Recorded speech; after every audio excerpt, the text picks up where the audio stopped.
Hi, welcome to today's analysis. Today I'm discussing Edo Election Petition Tribunal's judgment, right? Just yesterday in the evening, the news broke that the Election Petition Tribunal sitting in Abuja has dismissed the petition of the People's Democratic Party and the petition of Asue Ighodalo, and they have also affirmed the election of Monday Okpebholo as governor of Edo State. Governor of Edo State, one of the states in the south region of Nigeria. Now, what are the reasons given by the tribunal for the dismissal of that petition? One, the tribunal said that the petitioner, that is the PDP and Asue Ighodalo, failed to call competent witnesses to prove the allegations of non-compliance with the Electoral Act, right? Failed to call competent witnesses to prove the allegation of failure to comply with the provisions of the Electoral Act. Two, that the failure of the petitioners to call polling unit officers or presiding officers or even the voters, right, was fatal to their petition.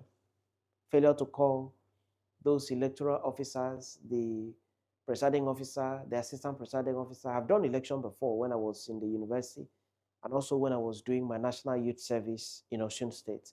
I did election. So I still remember I was the presiding officer. I had an assistant presiding officer 1 and I had assistant presiding officer 2. So the tribunal is saying that the failure of the petitioners to call polling unit officers or presiding officers or voters was fatal to their petition. 3, that most of the 19 witnesses called gave hearsay evidence, right? Some of them said they were not available at the polling units that they are testifying about. And for that reason, the judges of the tribunal said that most of the 19 witnesses called gave hearsay evidence. Number 4, that documents were merely dumped on the tribunal by the petitioner, right? Number 5, that the beavers machines, those machines that were used for the accreditation, and also, yes, for the accreditation, beavers machines tendered remain dormant as it is not the duty of the tribunal to assess the data in the machines. So the court is saying you brought the machines and dumped them on the tribunal. You did not put on the machines and then show to the court the data in the machine. And so the court is basically saying, since you just brought the beavers machines and dumped them in the tribunal, there was nothing we could do. It is not the duty of the court to go into what is in the beavers machine. Number 6, that to prove overvoting, Asue Ighodalo and the PDP were expected to tender the voters register, polling unit by polling units, the beavers machines, and the polling unit results. Right? That was the number 6 reason given by the tribunal. Number 7, the tribunal then dismissed the petition for lacking in merits. These were the reasons given by the tribunal. 7 fundamental reasons why the petition was dismissed. So, with the dismissal, it therefore means that the declaration by INEC of 291,667 votes for Okpebholo stands unchallenged. That of Asue Ighodalo, which was 24th, which was 247,655, remains the way it is. Nothing has been added for Asue Ighodalo. Nothing has been subtracted from Okpebholo. Now, there are some basic questions to be asked here, especially for those that are not Nigerians, and even for those that are Nigerians. The first question is, how easy is it to prove election petition in Nigeria? It is very difficult. It is Herculean, right? Very difficult. It's like a Herculean task to prove election petition in this country. Now, let me tell you a story. Yours truly standing here, I have been at the Election Petition Tribunal for a number of years. I have done petition for the petitioners. I've also done petition for the respondents, those that are defending petition. I have successfully set aside two petitions, right? Two elections at the State House of Assembly. I have successfully set aside two elections in the last 8 years at the State House of Assembly level. I have also successfully defended those that won, a number of them in the last number of years. And I can tell you that it is very difficult to prove election petition in Nigeria. It is very difficult to set aside an election result once declared. It's like a Herculean task to do so. And therefore, if you're among the persons that are blaming Asue Ighodalo and blaming the PDP for losing this petition, please don't blame them again. Why? Because the principles of law for the petitioner to prove an election petition in Nigeria, it's not easy. It's very difficult for the petitioner to prove election petition in Nigeria. Why? Because there are so many principles of law working against the petitioner. For instance, you've seen here where the court said, one of the first reason of the court was that Asue Ighodalo and PDP failed to call competent witnesses to prove the allegations of non-compliance. What the tribunal means here is that Asue Ighodalo did not call polling unit by polling unit witnesses. Okay? How many polling units are there in Edo State? I think Asue Ighodalo was challenging as much as 744 polling units or thereabout. Let's just assume that is the number that was challenged. This law requires that Asue Ighodalo and PDP should call 774 witnesses from 774 polling units to come and help them prove non-compliance with the Electoral Act. And I ask, how many days do you have to prove an election petition? 180 days. Out of these 180 days, you have to file within 21 days. You have to call witnesses. You have to address the court in writing. You have to go for adoption and everything. And the judges of the tribunal must give judgment within these same 180 days. So, if you are to call, let's say, two witnesses per day, how will you be able to call 774 witnesses in 180 days? So that is why it is a very difficult thing to prove election petition in Nigeria. Now you can see that another of the reasons given was that, you see, the BVAS machine standard remained dormant, as it is not the duty of the tribunal to access the data in the machines. What the court meant here was Asue Ighodalo, PDP, was supposed to bring all the BVAS machines that were used at the election and then put them on and show them to the tribunal one by one, demonstrate them at the tribunal one by one. How possible are you going to do this? How possible is it for you to do this within 180 days? Don't forget that the 180 days is not for you alone. The 180 days is supposed to be rationed for everybody. The defendant also has to be able to work within the 180 days. So you can be given, let's say, 20 days to prove your case. The other person is also given 20 days to prove his case.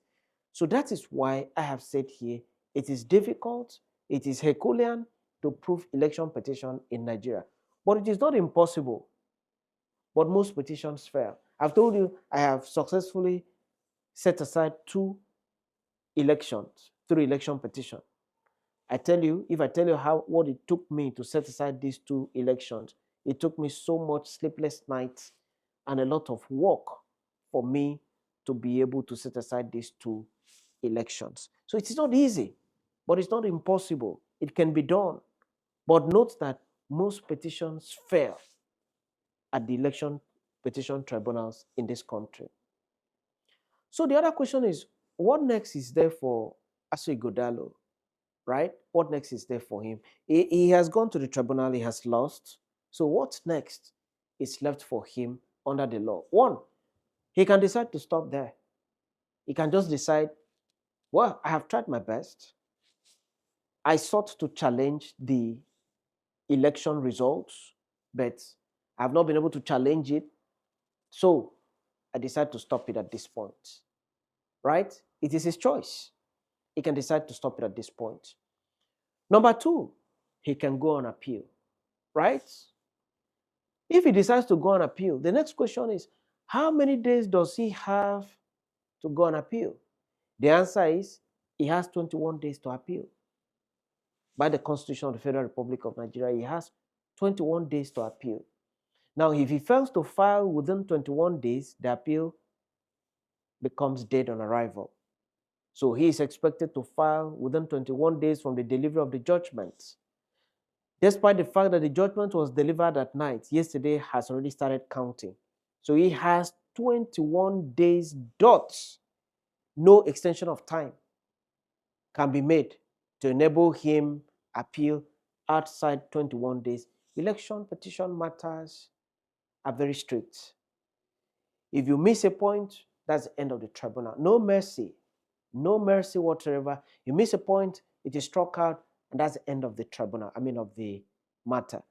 And Governor Kwebelo will be very glad to see that Asue Ighodalo is unable to file within 21 days so that it can be struck out. So if Asue Ighodalo wants to go to the Court of Appeal and challenge the Election Petition Tribunal's judgment, he has to do it within 21 days. One day after 21 days, the appeal becomes dead on arrival. How long will the appeal take? How long will it take the Court of Appeal to decide the appeal? How long? We go to section 285 sub 7 of the Constitution. What does it say? I quote, "An appeal from a decision of an election petition tribunal shall be heard and determined within 60 days from the date of the delivery of the judgment of the tribunal." Right? Now, the Court of Appeal has a responsibility under the Constitution, section 285 sub 7, to make sure that the appeal is decided within 60 days.